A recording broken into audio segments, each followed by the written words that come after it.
at the beginning, you really did have to use a bit of comedy to get them to drop the guard, which is why it was awesome to occupy the former Hershey chocolate factory for all of Canada, because I'd say, guys, I had to buy the building because I just had to understand why the Oompa Loompas were so happy. Now that I've done it, I've perfected it, I think they're even happier than they ever were. The Todd Shapiro Show, SiriusXM 168. Not to get too deep, we have a gentleman on the line that I've gotten to know, and I want to just make sure we introduce him before, because he's flying around, and there's so much going on right now in terms of the legalization of marijuana and medical marijuana, especially right here in Canada, and where it's going globally and everything. The CEO of Canopy Growth, and Tweet is here giving away some swag and stuff. Nice. Bruce Linton is on the program. Bruce, how are you? Well, I'm great, man. When you start the company, you get to pick the title, so CEO sounds better than lowly founder who had to sweep the floor, but thanks. Yeah, I mean, did other people fight you on that, though? They're like, hey, Bruce, listen, dude, we actually want that position. Well, there's a lot of other positions people might like in a marijuana company that involve tasting and QA. I thought I picked a reasonably not sought after one. Does it still just blow your mind in terms of where we've come as a nation and sort of how progressive we are becoming, that you own, and being out in Smith Falls and you got stuff in the Niagara region and stuff, just seeing the amount of actual marijuana that you grow and, things you would only see in the movies way in the day. Yeah, when I started this thing up, the first one and the brand that still talks to the customers most is Tweet. And when I was picking that name, it took me 6 months, 2 marketing agencies to get just the right name. And the thought was, if you have a great name, someday, somehow, somebody might think about making adult access happen. This is like in 2013. Trudeau hadn't been picked to run the Liberals. He hadn't said that he would do this if he won. And I can't believe how much the mentality of the country has changed. And then we're leading the world. Like, I go to Germany, Spain, you go around the world as a Canadian in this topic, and they think, you guys have figured it out. You're rational. You're being responsible. You're doing a great job. We're following you. It blows my mind. Think of anything else. Yeah. Yeah. Every time I go to the UK right now and I see how backwards their approach is to marijuana compared to ours, and I feel like I'm from the future. Yeah, well, the UK is hilarious, right? It's okay if you have 16 beers and then go straight home. But if you talk about cannabis over there, it's still it's probably one of the most difficult or unusual English-speaking countries on the planet as far as cannabis goes. Oh, they'll lecture you while they're holding a scotch and they've just done a line of coke, and they'll tell you that your weed is like the problem. And I'm like, are you kidding me? That's hilarious. But it doesn't matter if you're looking there, even south of the border. Like, a lot of people think it's legal in America. It's actually scrambled eggs in America. Well, Jeff Sessions has changed it all. Yeah, and it's federally illegal. Even under Obama, it was illegal. He just agreed not to let the DEA move on places. But that whole thing's now put on hold, and people don't know what's going on down there. What's it like, Bruce, being, sort of an ambassador, I guess, especially as the world's largest grow-up, essentially, ending the stigma? I mean, really, and that's the perception of it is amazing to me. And we've had talks off air before, and I'm not necessarily the biggest consumer, but I'm also the guy that understands the benefits of marijuana, and I see it from epilepsy in children to anxiety in adults, and really just how it's making the world a better place. I might be your biggest consumer. How do I get my mother-in-law to take it? And just you hate to correct Todd, but we're the biggest producer of marijuana in the world that publishes our address. I think there might be other guys doing quite a bit more. I think you can look up the Mexican cartel somewhere. But part of it is, and I'm accustomed to trying to use a bit of comedy to get people to drop their guard. And I had to do that because in 2012-13, as I was approaching people about what I thought was going to become a normal business, probably 9 out of 10 had their arms crossed, firmly held, and were kind of jaw-clenched concerned. What the hell is this about? And over the last 3 or 4 years, it's gone from that to people who would genuinely want to know. But at the beginning, you really did have to use a bit of comedy to get them to drop the guard, which is why it was awesome to occupy the former Hershey chocolate factory for all of Canada, because I'd say, guys, I had to buy the building because I just had to understand why the Oompa Loompas were so happy. Now that I've done it, I've perfected it. I think they're even happier than they ever were. Pete's happy. You could hire Pete to do some marketing. I already own shares in this company. You don't want to be the CEO either. You want to be right there in front of the line. No, I'd rather see. I own a diversity. I own some of your competition as well, but I've the remarkable growth in the cannabis stocks since I originally purchased them. Bruce, recently, we saw on the news how the Ontario government plans on dealing with sort of the distribution of legal marijuana, the CCBO, like the LCBO. Well, what does that mean to Canopy growth? What does that mean to consumers? And just sort of help explain that to everyone. So when you go into these stores, there's a bunch of discussion ongoing, but people need to make informed decisions when they're going to pick which products from which vendors. So there'll be branded products. Those products, depending on how we work through details with them, because it's just as soon as they announced it on Friday, it meant that Monday morning our phone could start ringing from the people who have to get it set up. But you'll walk in and you may or may not be able to interact with the product, but you'll be able to choose a branded name. So Tweed, again, people will be familiar with that and the various strains. It'll have enough information so you'll know what's in it, what's not in it. So how was it tested? What are the strengths? What are the profiles? And then I think you're going to find that a lot of the products will come with scan codes, URLs, phone numbers, so that people can actually, sort of interact and understand what's this one supposed to trigger. How much, when? I think that single-handedly is the best reason for legalization, in my opinion, when it comes to marijuana. And I used to say this is like the problem previously with marijuana when you bought it when it was unregulated is you never got a can of Coors beer that hit the street uncut.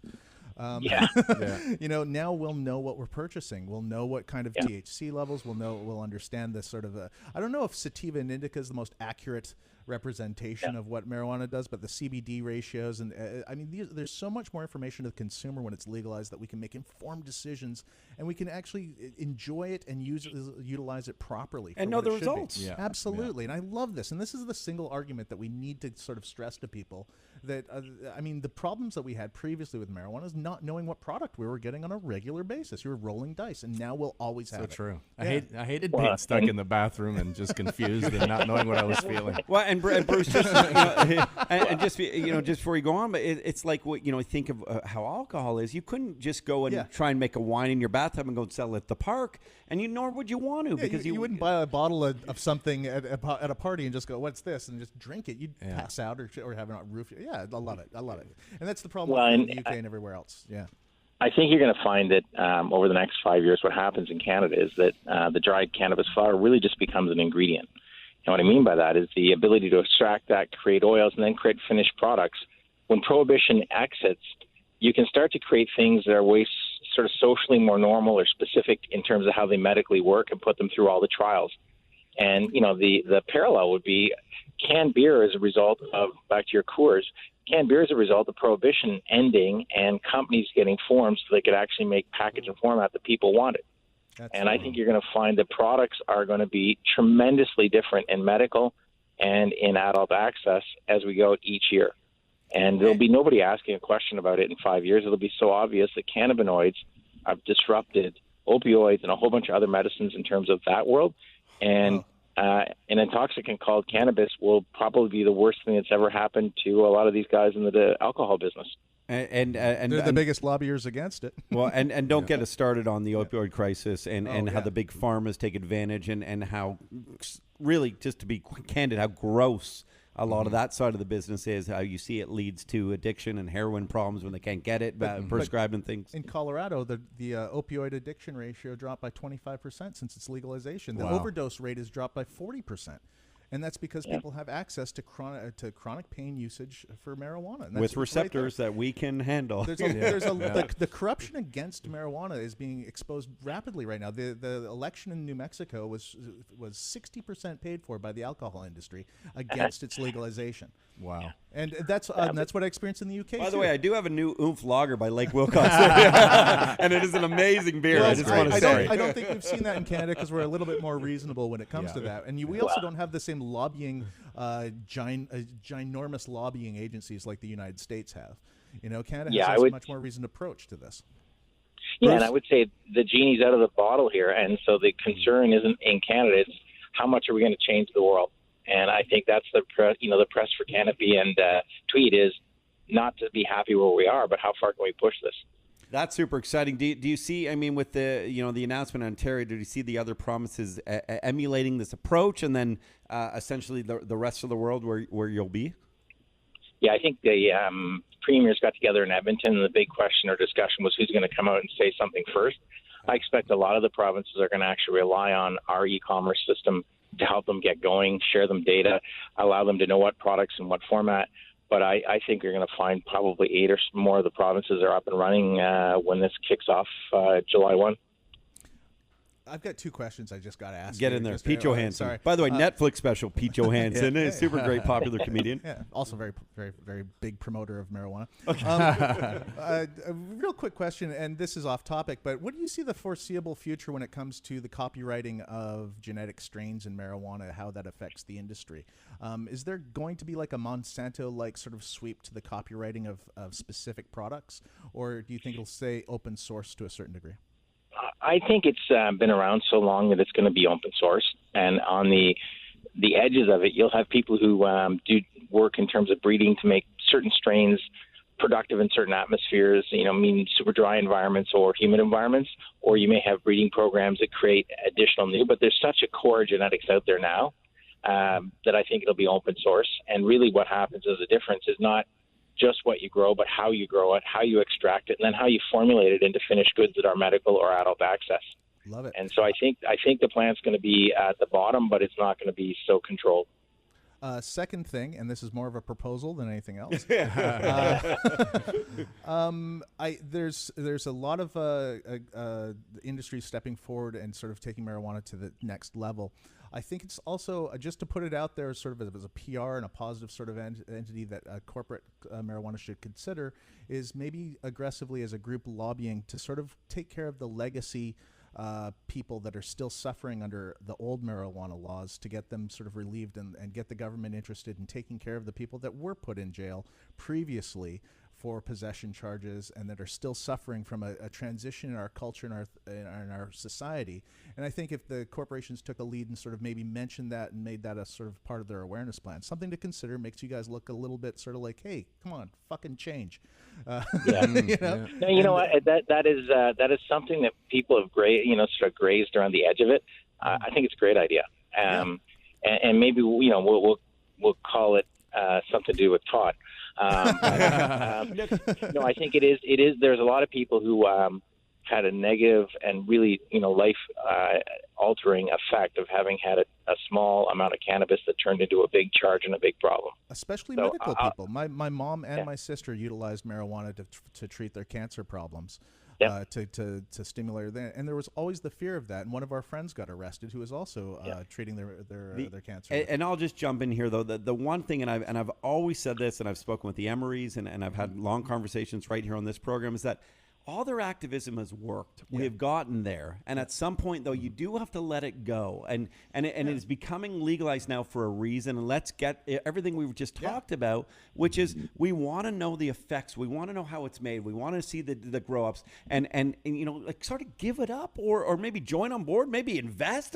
I don't care what it is, but your work is almost done a little bit too. I don't have the fear of companies taking the lead, because you need the capital to sort of do the proper testing and access and stuff like that. Yeah. I think that's fantastic, but we can't forget the people that were left behind. Fair enough. I think that we should. We can do both. I think that is a very proper and good point to make. And you know what? We just did a bunch of work for the Smith Falls area for charity. I think we're going to have to kick it off and actually start a fund where we can use that as the basis to see if we can't get a little bit of lobbying to look at those people that are stuck with a criminal record that wouldn't be now under the new rules. Well, I would love to be a part of that if you're looking for any help. Todd will connect us up. I would love to do that, Bruce. Bruce, you're one of the most candid individuals and one of the most real guys. You're like the least corporate guy I've ever met in my life, and we're so happy to have met you over at Smith Falls and your Tweed team helping giving swag here. But it's more than that. We are and you are essentially, in terms of your company, being with the address attached to their business cards, being such leaders in the community and ending the stigma. It's such an exciting time to come, and we're all learning with this together. Absolutely. And we're all growing together, essentially growing together and enjoying together. And you know, I've told you very, very candidly as well, I'm not a consumer, but it's something that even I am now starting to consider with my anxiety and a lot of the things that I deal with, and a way to kind of help medicate myself. And I'm going to start to go down that road.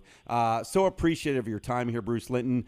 Congrats on everything you guys have going on and everything that continues to go. And we will get you back on the program from time to time. I would really appreciate that. Lots to update on. Look forward to it. Absolute pleasure to get to talk to you, by the way, as a shareholder. I learned so much. AGM is Friday, and I don't think I have a hostile bunch to deal with, that's for sure. You don't get the guy who just gets one share just to go and bitch and complain.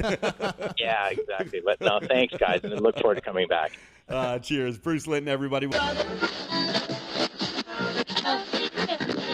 Todd Shapiro Show.